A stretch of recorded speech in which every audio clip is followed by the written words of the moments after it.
আসসালামু আলাইকুম।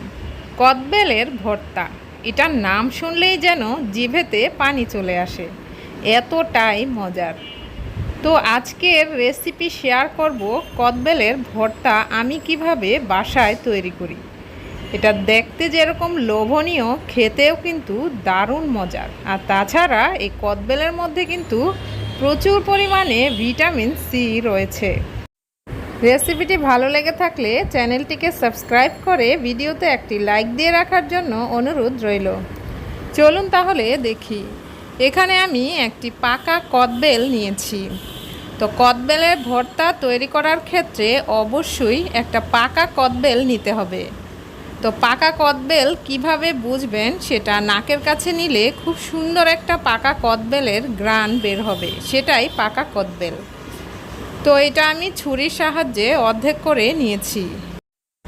আর ভেতরে থাকা যে কদবেল রয়েছে সেটা আমি একটা চামচ দ্বারা বের করে নিব।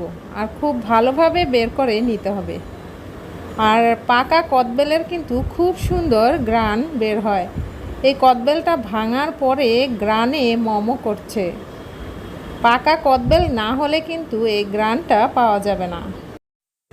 তো কদবেলের ভর্তা কিন্তু সবাই কম বেশি বানাতে পারি। তো আমি কিভাবে বাসায় কদবেলের ভর্তা তৈরি করি সেই রেসিপিটা কিন্তু আজকে আপনাদের সঙ্গে শেয়ার করছি। আমি যেভাবে বানাই সেইভাবে রেসিপি ফলো করে আপনিও বানাতে পারেন, তাহলে কিন্তু খেতে খুবই ভালো লাগবে। তো এখানে আমি ফ্রেশ ধনিয়া পাতা নিয়েছি, ছুরির সাহায্যে কুচি করে নিচ্ছি। তো চেষ্টা করবেন ফ্রেশ ধনিয়া পাতা দিতে, এতে করে কদবেলের ফ্লেভারটা আরও সুন্দর আসবে। এবার এখানে আমি কাঁচা এবং একটা পাকা মরিচ নিয়েছি, এবার ছুরির সাহায্যে কুচি করে নিচ্ছি। এখানে আমি কাঁচা মরিচ দিব, কারণ এই ভর্তার মধ্যে ধনিয়া পাতা আর কাঁচা মরিচের ফ্লেভার কিন্তু অনেক সুন্দর আসে, আর খেতেও অনেক ভালো লাগে। এখানে আমি 1 টেবিল চামচ পরিমাণ চিনি দিয়েছি। নর্মাল লবণ পরিমাণ মতো দিচ্ছি। বিট লবণ দিচ্ছি হাফ চা চামচের মতো। এবার সবগুলো মিশ্রণ খুব ভালোভাবে মেখে নিব। তো এখানে খেয়াল করেছেন নিশ্চয়ই, এখানে কিন্তু আমি কাঁচামরিচ কুচিটা দেইনি। আগে মেখে নিব, তারপর কাঁচামরিচ কুচি দিব। কারণ আগে থেকেই যদি আপনি কাঁচামরিচটা দিতে যান তাহলে কিন্তু আপনার হাত জ্বালা করার সম্ভাবনা থাকবে। তো মেখে নেওয়া হয়ে গেলে এবার আমি কাঁচামরিচ কুচিগুলো দিয়ে দিব। তারপর আবারও একটু হালকাভাবে মেখে নিব।